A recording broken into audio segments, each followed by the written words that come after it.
Drain the swamps of Ontario, boys. Let's get her done.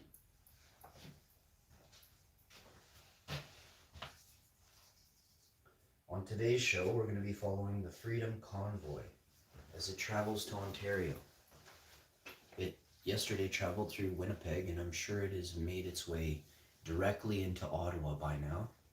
We will pull up a few Freedom Convoy social media clips, and I will look at them and tell you about what I see. If I start to cry, we're winning!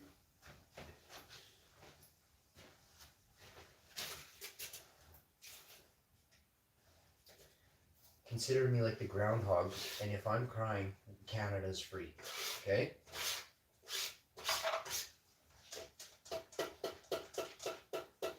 So today on the show, we are doing the most awesome. I have to vacuum first, but what I've got going on is something unreal. So, first and foremost, always do the shout-outs. Shout-outs to my channel members. Hi, channel members, thank you for believing in me. Thank you for renewing your monthly subscriptions over and over again. Thank you. From the bottom of my heart. Now we can get on with the show. To all the super chatters out there, where you been? If you want to super chat me something to do with the Freedom Convoy, I will ensure that some good comes of a portion of the money. Unlike all the so-called charities in the world, that there's just the one dude at the top's buying a Rolls Royce every 2 weeks, a Ferrari next week. You wonder why the world is in such turmoil? Because all the charities keep the money for themselves. This is obviously the case.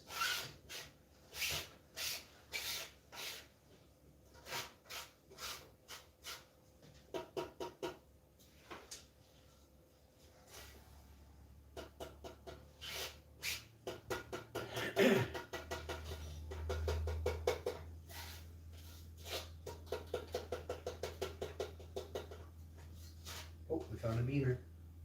Doesn't take me very long. I found another beaner. It doesn't take very long to catch a couple beaners in a pile that wasn't supposed to have any beaners left in it. That's how she goes. That's why we do what we do so thoroughly, you know. I hate to say not one gets away, but because we know there's some on the ground right now. We know there's some back there on the backsplash, like a couple, but still, I wish there wasn't. This is how she goes when you're overflowing. But it's not to mean there's extras, it just means they're overflowing with all kinds of different types of terps. There could be one of these could hold the key to everything. So none of them can escape me. If one escapes me in any way, a part of me dies. If one of them is stolen from me, a part of someone else entirely dies.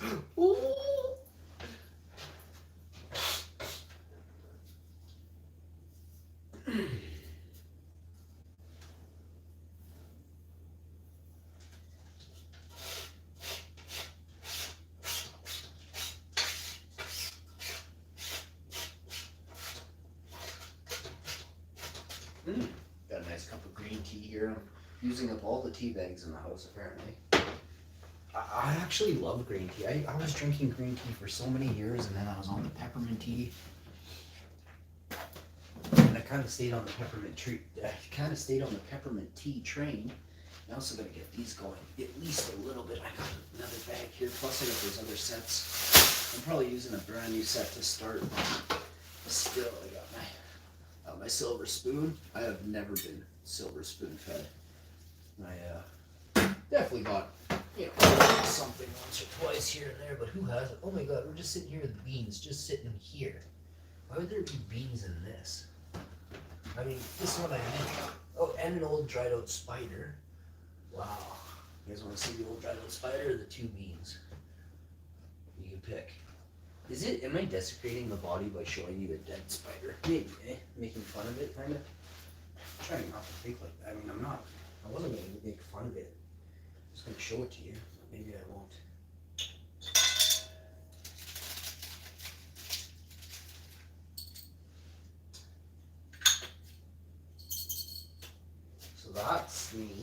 We always love finding those just hanging out with us, right? Let's see if I can pull up the show here. Sometimes I have a hard time doing that. Not today, apparently. Yeah, we've got to drain the swamp so we can get rid of TRUDONKEY and F Biden while we're at it.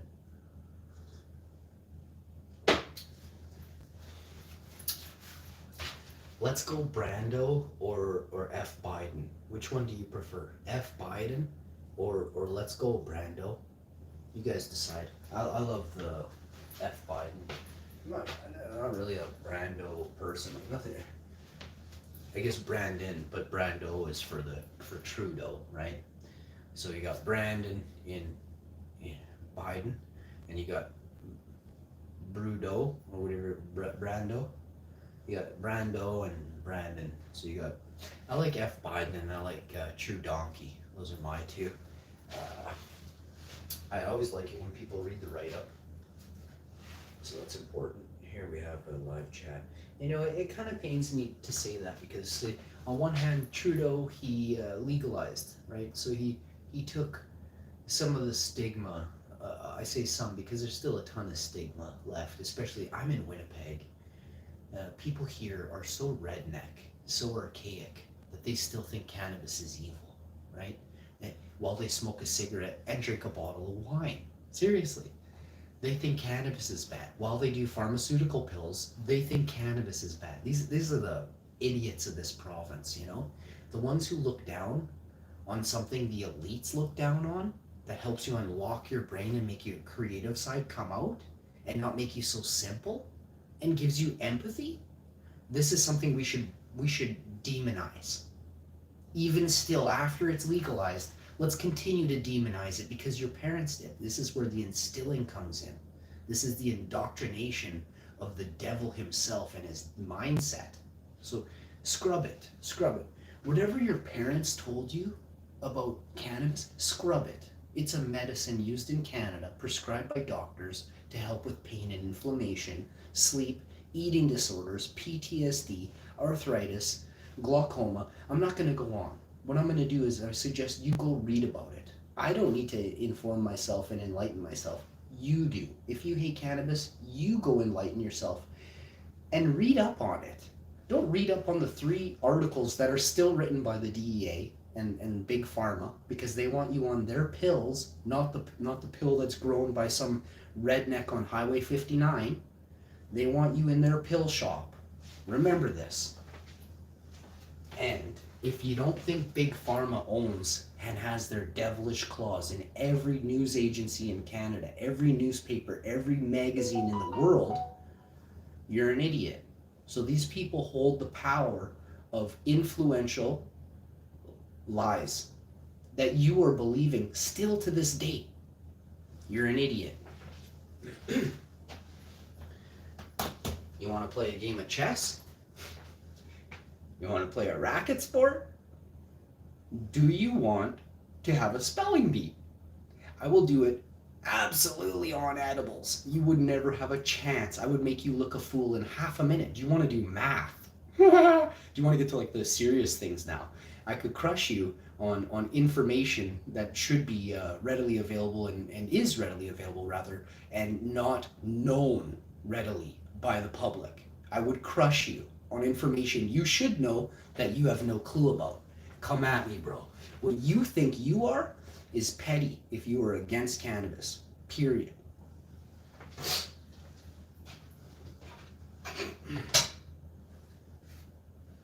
We look around at what you've accomplished, and then you look at your accomplishments and see how far they can take you if you aren't in your one job that you have. What other skill sets do you have that you can make the same money you made over there? You don't? That means you are a one trick pony. And that is a very, very, very, very big insult back in the 80s.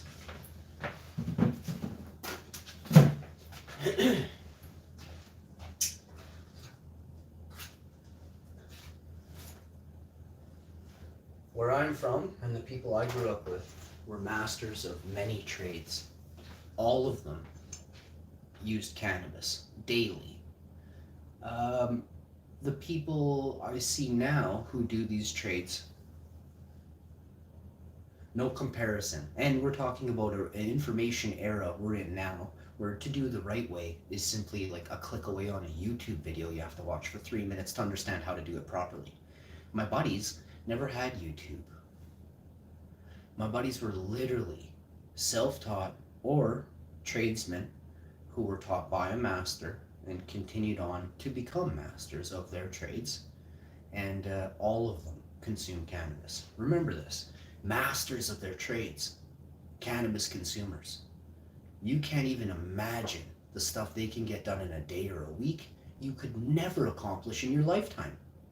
Every time you tried to build a house, the thing would fall apart on you. Remember that.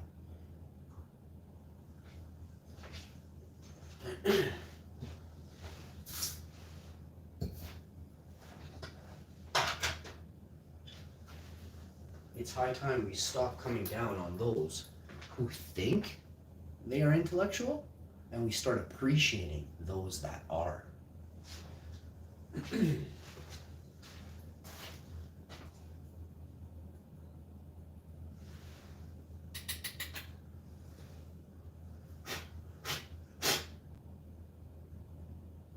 I have never really understood why so many people, drink alcohol and deem cannabis so dangerous when, more abuse occurs in a home when there is alcohol involved, more deaths. The death rate goes up when alcohol is introduced to a situation or a scenario. Let's say there was a house party. Very rarely does anybody die if there was no alcohol at a house party. Here in Winnipeg, if you add alcohol to a house party, you might have a scrap. There might be a knife pulled. Someone might go get a gun. These things are serious. These are serious altercations that occur while alcohol is in the home. How many altercations have you ever seen where there is 6 people eating edibles on a couch? I'll wait all day, because there's not going to be one person coming in here saying that 9 people fought outside in their driveway because they were all high on edibles. It's not going to happen. So, these are facts. The facts are, data proves cannabis is safer than any of the legal ways to modify your immediate personality. It's incredible that it was demonized this long, and that the people who were demonizing it aren't now being demonized by those who were punished by the ones who were demonizing, I'll say, us. We should press charges. We should be having court cases with the countries that we're from, where law enforcement had physically abused us because we had a reefer in our pocket. Because, you can go on and on. But this happens. I was at a Blue Bomber game, and a gentleman was inhaling cannabis outside of the stadium, and the police came and intervened. It turns out this gentleman had a medical exemption. He had the right to carry, possess, and use cannabis. Now these police officers and the Winnipeg Blue Bomber CFL stadium deemed that it was illegal for this gentleman to be outside of the fucking stadium inhaling what other fucking goofs all over were smoking cigarettes everywhere. This gentleman was almost arrested. Almost fucking arrested. This is the redneck city that I'm from, where not only do the police feel it's a need to walk up. See, the police can use what's called their discretion and say, oh, it's a reefer and he's not even around anybody. Not to mention there are no children. This isn't a playground. So, we got to use our discretion in the future. You don't want altercations? Don't be a goof. Don't push what you think is authority into someone's face when they've done no wrong, when they've harmed no one. This is an important trait that we must learn they must follow, which I'm speaking to the police, the army, anyone. If a person is not a threat, a violent threat, if a person has not done any wrong, you do not have the right to throw cuffs on them. You do not have the right to even walk up and talk to them. The person should be allowed to say, hey, you know what? Just back off. Please leave me alone. Please go on your way. You know, if the person's sitting there holding a knife and smoking a spliff, yes, go arrest him. But if he's sitting there holding a spliff and a flower in the other hand, leave him alone. Like, let's get a grip here. Let's move past the 1920s when we labeled, jazz musicians who were black, who made amazing music, who it was okay for them to do it in their home. But as soon as they did it at a club, the police could beat the black man outside of the jazz club almost to death for a reefer. This happens. This did go on for a century. We need it to stop now. So this is just one area. This is just one human right. And again, this is TRUDONKEY that gave us the freedom to not be beat outside of a jazz club like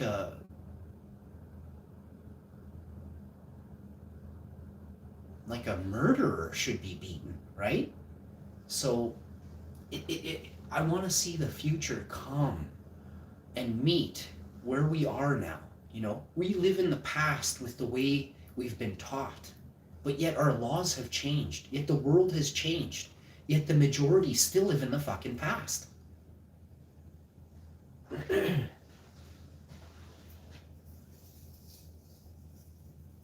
And what I'm noticing, a bunch of old people, if you look at these scenarios I brought up today, you won't find a lot of young people. You will find some. You will find the majority are old people who still continue this old way of thinking. Even though the laws have changed, their asshole mindset has remained the same. Devilish, evil, sinister thoughts since 1920s on cannabis users, on medical users. It's disgusting.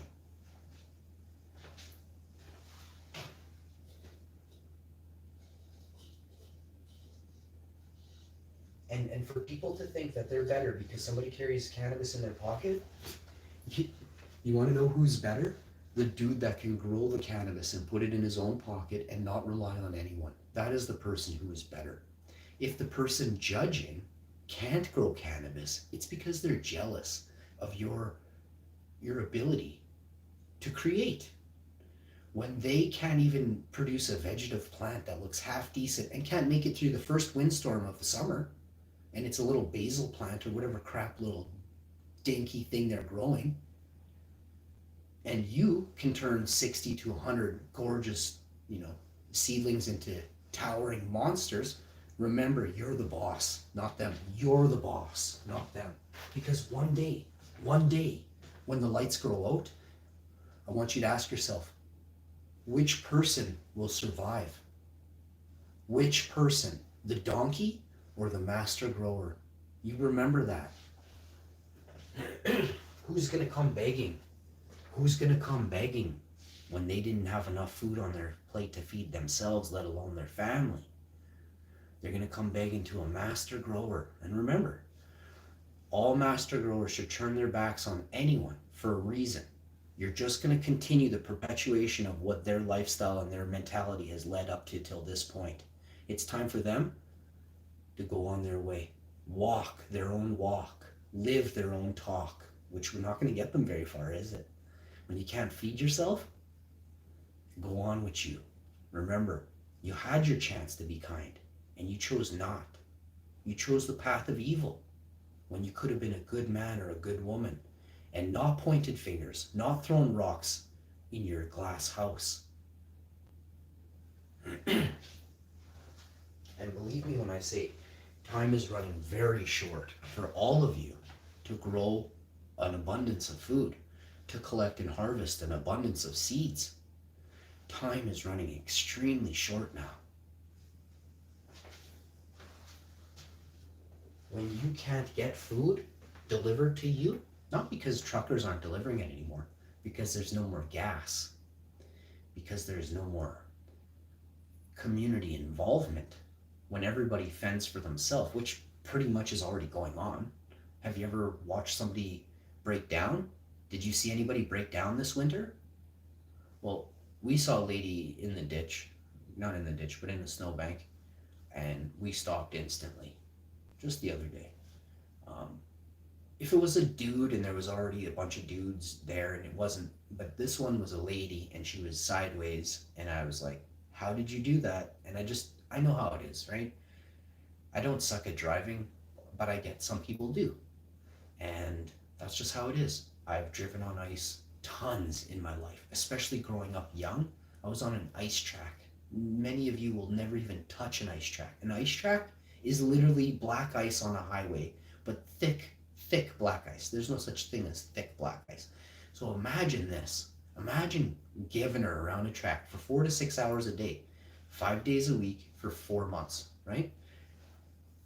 I didn't quite do it that much, but we used to bag ride every vehicle, every type of vehicle around a figure eight track for years on it, years and years. It was one of the most fun times in my life for winter activities. And the snow, we used to get vehicles hung up 3/4 of the way. We used to drive big trucks into 4 to 6 foot snowbanks and hang them up so bad that two tow trucks couldn't pull them out. So yeah, we drove very fast on an ice track for years, very young. And did it teach us? Of course. Does sledding, does skidooing teach you? Of course. Do I recommend young kids get on a skidoo? Not if you have kids that you know drink alcohol. It's almost a death sentence for a kid to hop on a skidoo if they drink alcohol. So always monitor your children. Where I'm from, people die every day. Right now, people die every day on skidoos where I'm from, and majority of the time, alcohol is involved. So just throwing it. And I'm not sitting here going, oh, stop drinking, ban alcohol, or I don't sit here and constantly belittle alcoholics. And if you drink more than one beer a week, you're an alcoholic. It'd be like saying someone who blazes one spliff a week or 2 splits a week isn't a druggie. In your mind, they are, just simply because they do it once. So in my mind, you drink alcohol, you an alcoholic. Can you go 1 year without alcohol? No, you an alcoholic. So these things have to be noted, right? The same shame game they throw at you is much worse on their end.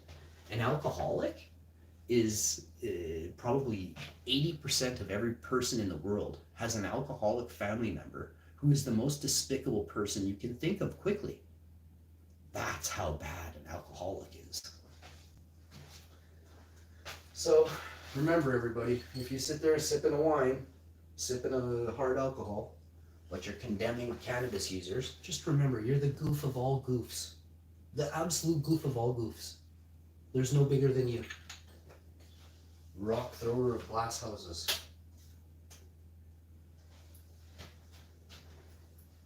And again, I want to thank Sleepy Joe Biden for making it so easy for people to see that Trump was the better pick. You know, I said it was Trump from day one. You can look at Joe Biden. Well, he's got a crackhead son, number one. His son's a crackhead, and he tried to cover it up with the Secret Service, get the laptop out of the country, basically. Like, wow, that's a cover-up and a half. And you guys voted that in power, or you guys allowed that to be put in power. That shows the state of America is you guys are in major trouble. That shows that the corporations, they own America right now. Because the people voted Trump, but the corporations gave it just a hair. They couldn't make it a landslide because there would have been a revolution that day. But they gave Biden just a hair of a win. And it's an illegal win, absolutely. I'm not a big voter, politician-y guy. But what I am is a truth seeker. And I can see the truth, actually. And you can tell Joe Biden, not only does he not fit as a president, not only does he not belong, but he is actually, they picked him because he is the perfect puppet. I think the CIA's arm goes all the way up Joe Biden, past the elbow. It's pretty amazing.